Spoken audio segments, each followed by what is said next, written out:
Wine షాప్లో light బీర్లు అమ్మడం లేదని మంచిర్యాల జిల్లా యువకుడు వినూత్నంగా నిరసన చేపట్టాడు. తరుణ్ అనే యువకుడు మంచిర్యాలలోని ఐబీ చౌరస్తా నుంచి ఆబ్కారీ కార్యాలయం వరకు పాదయాత్రకు వెళ్లి సూపరింటెండెంట్కు వినతి పత్రం అందజేశారు. 20 రోజులుగా మద్యం దుకాణాల్లో లైట్ బీర్ల అమ్మకాలు నిలిపివేశారని ఆవేదన వ్యక్తం చేశాడు. తిరిగి వాటిని అమ్మకాలు చేపట్టే విధంగా చర్యలు తీసుకోవాలని తరుణ్ అధికారులను కోరారు. ఎక్సైజ్ ఆఫీస్ వరకు ఇక్కడ నుంచి మన ఐబీ చౌరస్తా నుంచి వెళ్ళి నేను పాదయాత్ర చేయడం జరిగింది. సో ఈ తాగుబోతు సంక్షేమ సంఘం అధ్యక్షుడిగా నేను ముందు అడిగేసిన, బట్ ఏంటంటే కేఎఫ్ లైట్ బియర్స్ అనేది దొరకడం లేదు.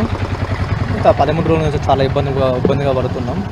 ఎందుకంటే 18 రోజుల్లోనే తెలంగాణ ప్రభుత్వానికి 670 కోట్లు ఆదాయం అనేది జరగడం చాలా మంచి ఒక కృషిగా మేము ముందుకు నడిపించాము, ఆదాయం తెప్పించాము. బట్ ఈరోజు అసలు లైట్ బిల్స్ అనేది బార్లో కానీ వైన్స్లో కానీ ఎక్కడ దొరకడం లేదు.